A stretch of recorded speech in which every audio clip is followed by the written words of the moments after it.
오늘 아침 통장이나 통장 앱을 열어보셨나요? 그 숫자를 보는 순간 어떤 감정이 드셨어요? 안심이셨나요? 아니면 불안하셨나요? 어떤 분들은 말씀하세요. 아직 괜찮아. 이 정도면 버틸 수 있어. 또 어떤 분들은 한숨부터 쉬세요. 이걸로 앞으로 몇 년을 살지. 저는 오늘 그 통장 속 숫자가 우리에게 어떤 의미인지 이야기하려고 해요. 돈이 전부는 아니죠. 맞아요. 전부는 아니에요. 하지만 60이 넘어가면서부터는요, 통장 속 그 숫자가 우리의 선택권을 지켜주는 힘이 된다는 것도 사실이에요. 생각해 보세요. 병원에서 의사가 정밀 검사 한 번 더 받아보시죠 할 때 통장 잔고가 먼저 떠올라서 괜찮아요 하고 손살에 친 적 없으세요? 친구들이 우리 다 같이 온천 여행 가자 할 때 돈이 아까워서 요즘 허리가 안 좋아서 하고 핑계 댄 적은요? 조카 결혼식 축의금 봉투에 얼마를 넣을지 한참을 고민한 적은요? 바로 그 순간들이요. 우리의 존엄을 조금씩 깎아내려요.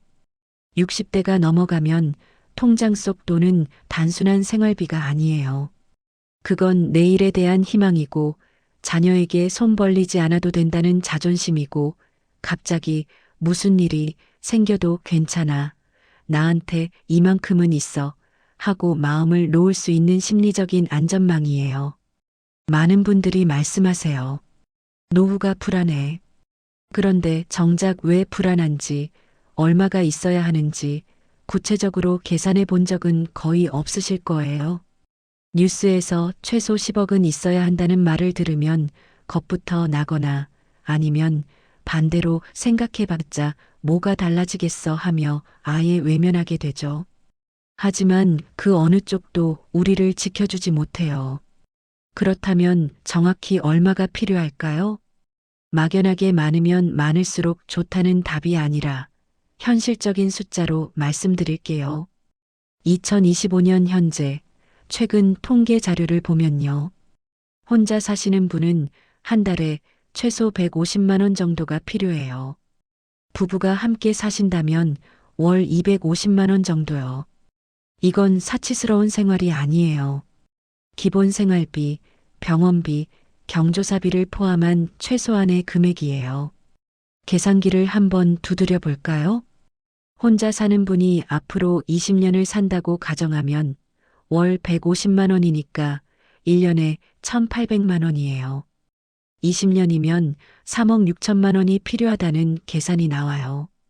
부부라면요? 월 250만 원, 1년에 3천만 원, 20년이면 6억 원이에요. 이 숫자를 보시는 순간 6억이라니 나랑은 상관없는 얘기네 하고 생각하셨나요? 바로 이 반응이 제가 가장 걱정되는 부분이에요. 왜냐하면 이렇게 현실을 외면하는 순간 준비는 더 늦어지고 불안은 눈덩이처럼 커지거든요. 여기서 중요한 걸 하나 말씀드릴게요. 이 6억이라는 숫자는 앞으로 20년 동안 쓸 총액이에요. 지금 당장 통장에 6억이 있어야 한다는 뜻이 아니에요. 우리에게는 연금도 있고 집도 있고 앞으로 벌어들일 수입도 있잖아요. 진짜 중요한 건 따로 있어요. 바로 현금으로 당장 쓸 수 있는 돈이 얼마나 준비되어 있느냐예요. 제 목소리가 오늘 조금이라도 위로가 되고 있다면 구독과 좋아요로 함께 마음을 나눠주세요. 댓글로 여러분의 이야기를 들려주시면 다음 시간에는 더 따뜻한 지혜로 찾아뵐게요. 왜 현금이 중요할까요? 집값이 5억이라고 해도 갑자기 병원비 500만 원이 필요할 때 집을 팔 수는 없잖아요. 주식을 1,000만 원어치 가지고 있어도 시장이 폭락했을 때 손해보면서 팔아야 한다면 무슨 소용이에요? 그럼 현금은 도대체 얼마나 있어야 할까요? 재무 전문가들이 공통적으로 말하는 현실적인 기준은 이거예요. 60세가 넘으면 최소한 5천만 원에서 1억 원 정도는 언제든 쓸 수 있는 현금으로 확보해야 한다는 거예요. 왜 이 정도 금액일까요? 첫째, 긴급 의료비 때문이에요. 갑자기 큰 수술이 필요하거나 장기 입원을 하게 되면 보험으로 커버 안 되는 비용이 수백만 원에서 천만 원까지 나올 수 있어요. 둘째, 주거 환경 개선이에요. 집수리, 보일러 교체, 욕실 개조 같은 것들이 나이 들수록 필요해지거든요. 셋째, 예상치 못한 가족 문제예요.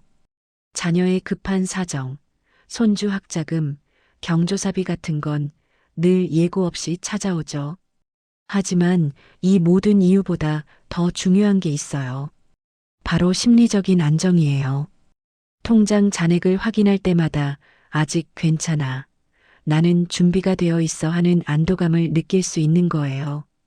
이 안도감이야말로 노후의 질을 결정짓는 핵심이에요. 반대로 통장에 몇백만 원밖에 없다면 어떻게 될까요? 매일 아침 눈을 뜰 때마다 불안이 찾아와요. 오늘은 또 무슨 일이 생기려나, 이번 달 병원비는 어떻게 내지. 이런 걱정이 잠을 설치게 만들고 스트레스는 다시 건강을 해치고 악순환이 시작되는 거예요. 여기까지 들으시고 난 연금 받으니까 괜찮아 하고 안심하시는 분들도 계실 거예요. 하지만 과연 연금만으로 괜찮을까요?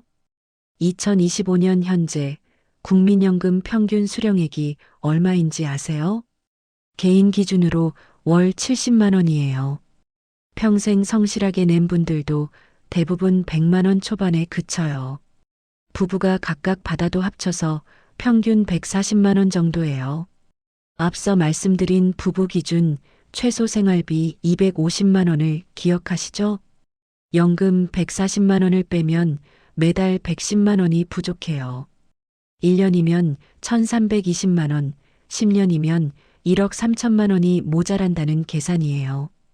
이 숫자를 보시면서 어떤 기분이 드세요? 평생 성실하게 냈는데 이게 다야? 하는 배신감이 들지 않으세요? 실제로 많은 분들이 연금을 받기 시작하면서 충격을 받으세요. 한 분은 이렇게 말씀하셨어요. 젊을 때는 연금만 있으면 편하게 살 수 있다고 생각했어요.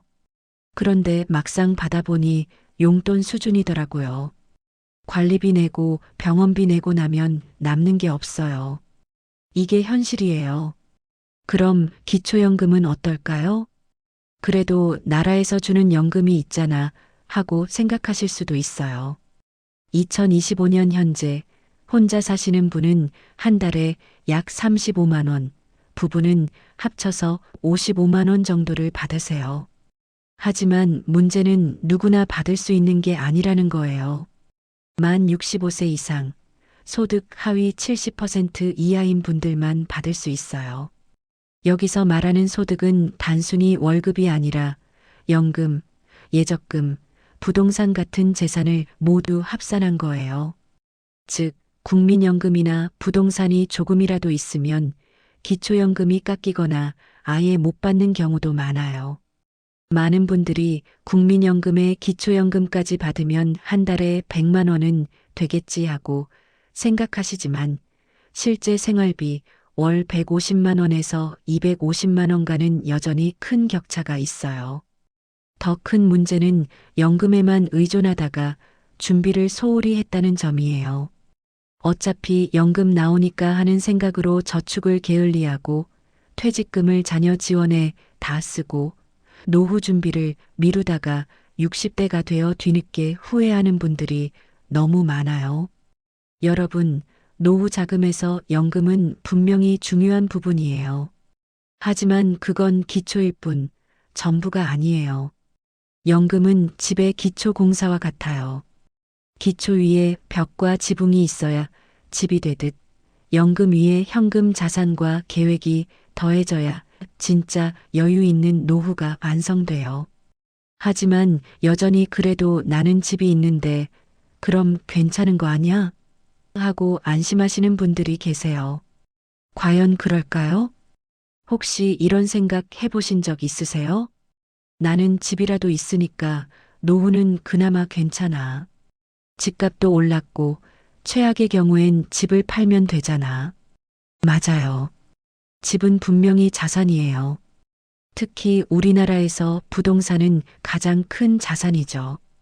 통계를 보면 60대 가구의 평균 주택 자산이 약 4억 원이에요. 그럼 나는 괜찮네 하고 안심하셨나요? 그런데 여기에 큰 함정이 있어요. 집값이 5억이든 10억이든 그건 종이 위의 숫자일 뿐이라는 거예요. 4억 원짜리 집에 살면서도 당장 병원비 200만 원이 없어서 자녀에게 손을 벌리는 분들이 많다는 게 현실이에요. 어떻게 이런 일이 생길까요? 답은 간단해요. 집은 자산이지만 현금이 아니기 때문이에요. 생각해 보세요. 병원에서 수술비 500만 원을 내라고 할 때 제 집이 4억인데요 하고 말할 수 있나요? 한겨울에 보일러가 고장나서 교체 비용이 100만 원이라고 할 때 부동산 등기부등본을 내밀 수 있나요? 결국 문제는 집을 어떻게 현금으로 바꾸느냐예요. 가장 현실적인 방법 중 하나가 주택연금이에요. 주택연금에 대해 정확히 아시는 분 계세요? 많은 분들이 이렇게 말씀하세요. 집을 빼앗기는 거 아니야? 자식들한테 물려줄 수 없잖아. 여러분도 같은 생각이세요? 그렇다면 지금부터 더 귀 기울여 주세요. 주택연금은 내 집에 그대로 살면서 매달 돈을 받는 제도예요. 한마디로 평생 지급되는 종신형 연금이에요. 집을 팔 필요도 이사 갈 필요도 없어요. 그냥 지금 그 집에서 마지막 날까지 평생 살면서 매달 안정적으로 연금을 받으면 돼요. 더 놀라운 건 설령 오래 살아서 집값보다 더 많이 받게 되어도 괜찮다는 거예요.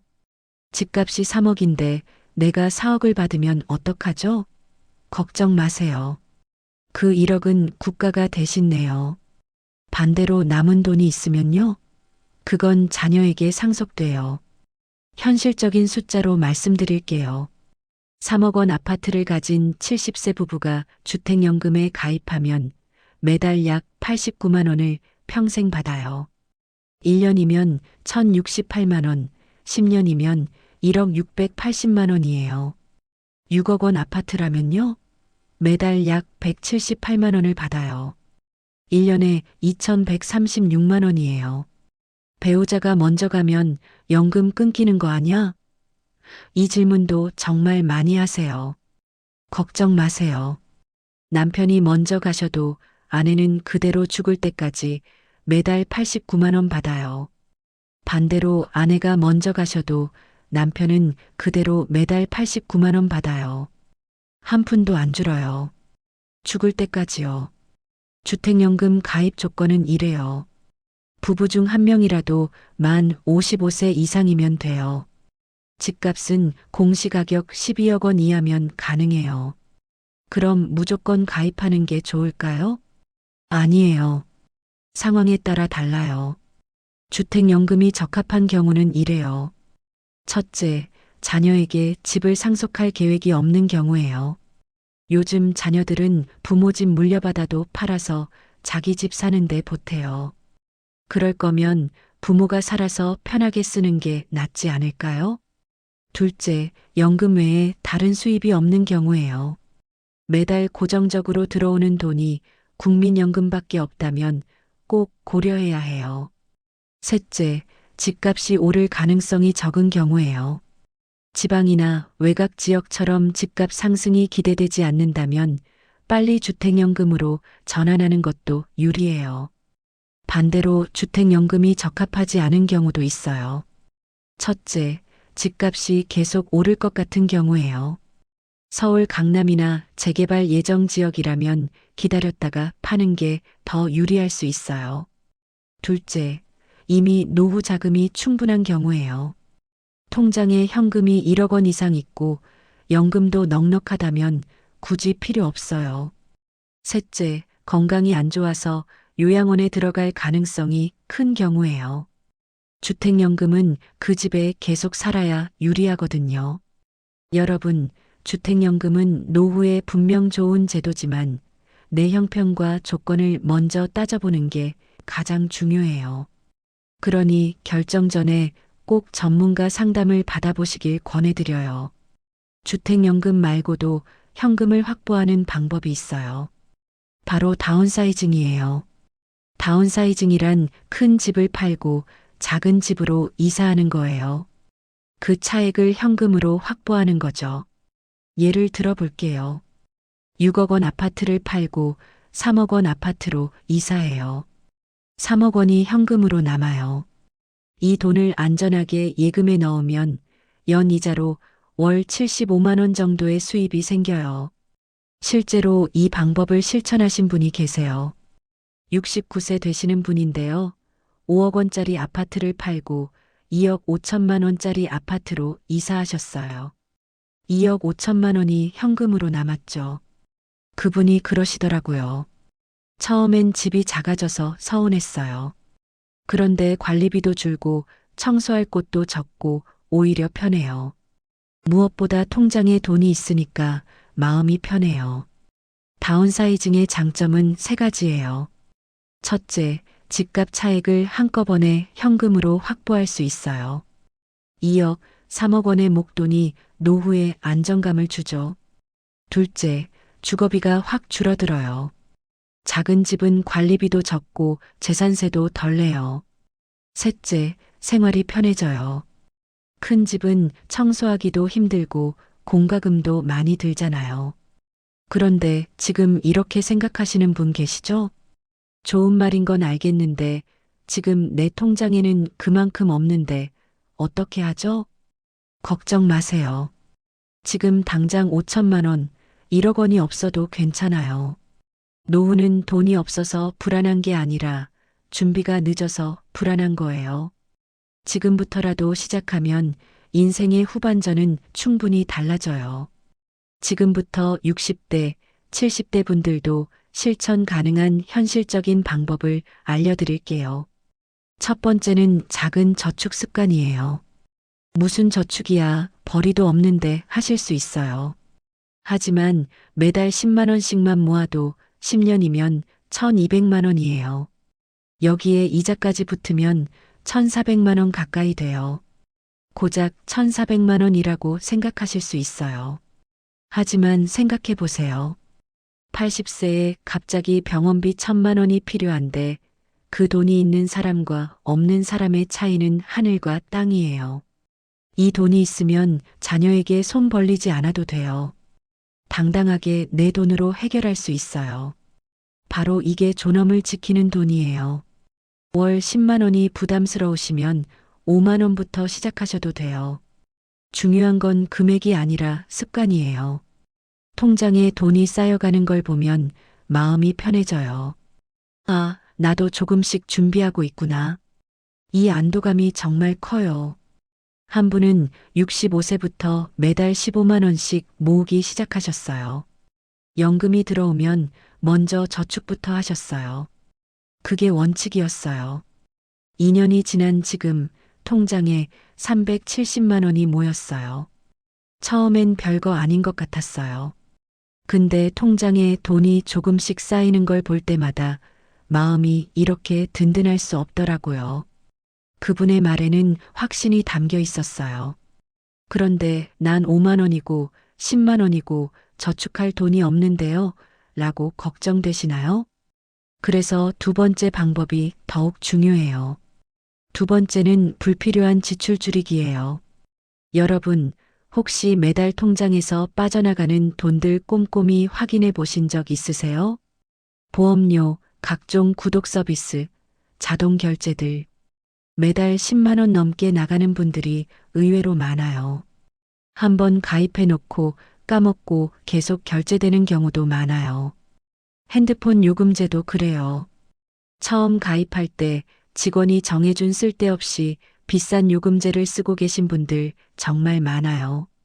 요금제만 바꿔도 월 2만 원에서 3만 원 절약돼요. 보험도 꼭 점검하세요. 암보험을 3개씩 들어놓은 분도 계세요. 중복 보장이 많기 때문에 전문가와 상담해서 꼭 필요한 것만 남기고 정리하면 월 10만 원 이상 절약할 수 있어요. 이것들만 정리해도 매달 약 5만 원에서 10만 원 정도 절약돼요. 그 돈을 그대로 저축으로 옮기면 여러분의 통장과 마음이 함께 든든해지는 안전망이 될 거예요. 세 번째는 작은 수입원 만들기예요. 지금 나이에 내가 할 수 있는 일이 있을까? 이렇게 망설이는 분들이 많아요. 하지만 요즘은 70대, 80대도 할 수 있는 일이 많아요. 중요한 건 돈을 많이 버는 게 아니라 적은 금액이라도 꾸준히 수입이 있다는 거예요. 월 30만 원, 40만 원이라도 고정적인 수입이 생기면 그건 단순한 돈이 아니라 내 생활을 지탱해주는 힘이에요. 한 분은 동네 시니어 클럽을 통해 공공시설 관리 일을 시작하셨어요. 하루 3시간, 주 3일만 일하지만 월 32만 원을 받으세요. 일 나가는 날엔 아침에 눈 뜨는 게 달라요. 사람 만나고 내 손으로 번 돈으로 커피 한 잔 마실 때 참 행복해요. 정부와 지자체가 함께 운영하는 노인 일자리 사업은 현재 전국 곳곳에서 시행되고 있어요. 대부분 시니어 클럽, 노인복지관, 주민센터 등을 통해 모집하며 일반적으로 65세 이상이면 신청 가능해요. 일의 종류도 다양해요. 학교 급식 도우미, 공원 청소, 도서관 안내, 지하철 질서 캠페인, 복지시설 보조 등 체력에 맞게 선택할 수 있어요. 급여는 많지 않지만 안정적이에요. 공익형은 월 30만 원 내외, 사회서비스형은 40만 원에서 60만 원 수준이에요. 하루 3시간에서 4시간만 일하니 체력 부담도 적어요. 돈도 돈이지만 무리하지 않는 선에서 일을 한다는 건 단순히 돈을 버는 게 아니라 삶의 활력을 되찾는 일이기도 해요. 여러분, 지금까지 5천만 원, 1억 원 같은 구체적인 숫자를 말씀드렸어요. 그런데 사실 이 금액이 모든 사람에게 똑같이 적용되는 건 아니에요. 왜냐하면 사람마다 마음의 안정선이 다르기 때문이에요. 어떤 분은 통장에 3천만 원만 있어도 편안하게 주무세요. 이 정도면 큰일 생겨도 버틸 수 있어 하고 안심하세요. 반대로 어떤 분은 통장에 1억 원이 있어도 불안해하세요. 물가가 오르는데 이걸로 부족하지 않을까 하고 밤에 잠을 설치세요. 왜 그럴까요? 바로 각자가 중요하게 생각하는 가치와 우선순위가 다르기 때문이에요. 같은 금액이어도 누군가에겐 충분하고 누군가에겐 부족한 이유예요. 그래서 여러분께 중요한 질문 하나 드릴게요. 여러분은 노후에 무엇을 가장 지키고 싶으세요? 반대로 무엇만큼은 절대 포기할 수 없으세요? 크게 3가지 유형이 있어요. 첫 번째는 의료비 우선형이에요. 나는 다른 건 몰라도 아플 때 돈 걱정 없이 치료받고 싶어. 이런 분들은 건강에 대한 불안이 커요. 그래서 노후 자금 중 상당 부분을 의료비 비상금으로 확보해 두려고 하세요. 이런 분들에게는 최소 6천만 원에서 8천만 원 정도의 현금성 자산이 심리적 안정을 줘요. 한 분은 젊었을 때 어머니가 암 투병하시는 걸 옆에서 지켜보셨어요. 돈이 없어서 제대로 된 치료를 받지 못하는 모습이 마음속 깊이 각인되셨대요. 나는 절대 그렇게 살지 않겠다. 그래서 그분은 퇴직금 전부를 예금에 넣어두셨어요. 자녀 결혼 지원도 최소한으로 하셨고 여행이나 취미 생활도 아끼셨어요. 대신 통장에 7천만 원을 확보해 두셨어요. 그리고 매년 종합검진을 받으시고 필요한 치료는 주저없이 받으세요. 이분에게는 이 7천만 원이 바로 마음의 평화예요. 두 번째는 자녀 지원형이에요. 내가 자식들한테 큰 도움은 못 줘도 급할 때 조금이라도 보탤 수 있어야 해. 이런 분들은 자녀에 대한 책임감이 강해요. 손주 교육비, 자녀 주택 비용, 급한 일 생겼을 때 도움 등을 고려하세요. 이런 분들은 최소 8천만 원에서 1억 원 정도를 생각하세요. 세 번째는 여가 중시형이에요. 나는 평생 일만 했어. 이제라도 하고 싶은 거 하면서 살고 싶어? 이런 분들은 여행, 취미 활동, 친구들과의 모임을 중요하게 여기세요. 이런 분들은 기본 생활비 외에 여가비를 별도로 책정해요. 최소 5천만 원에서 7천만 원 정도면 충분하다고 느끼세요. 한 분은 젊었을 때 사업하느라 가족여행 한번 제대로 못 가보셨어요. 은퇴하시면서 이제는 내 인생을 살겠다고 결심하셨어요. 통장에 6천만 원을 확보해 두시고 매년 200만 원씩은 여행비로 쓰세요. 이분에게는 이 여행이 곧 삶의 활력이에요. 여러분, 보이시나요? 같은 60대, 70대라도 무엇을 중요하게 여기느냐에 따라 필요한 금액과 심리적 안정감이 완전히 달라요. 그래서 제가 드리고 싶은 질문은 이거예요. 여러분은 노후에 무엇을 가장 지키고 싶으세요? 건강이세요? 자녀와의 관계세요? 자유로운 삶이세요? 그 답을 찾으시면 여러분에게 필요한 금액도 자연스럽게 정해져요. 중요한 건 남들이 정한 기준이 아니라 나만의 기준이에요. 누군가 1억은 있어야 해야 한다고 해서 불안해할 필요 없어요. 여러분이 중요하게 여기는 것을 지킬 수 있는 금액이면 충분해요. 지금 여러분 마음속에 떠오르는 숫자가 있으세요? 그 숫자가 바로 여러분의 심리적 안정선이에요. 그 금액을 목표로 하세요. 그게 여러분만의 노후 설계예요. 여러분, 지금 이 순간 무슨 생각을 하고 계세요? 아, 나는 아직 한참 멀었구나 하고 계세요? 아니면 생각보다 내가 잘 준비하고 있었네 하고 안도하고 계세요? 어떤 생각을 하고 계시든 한 가지는 분명해요.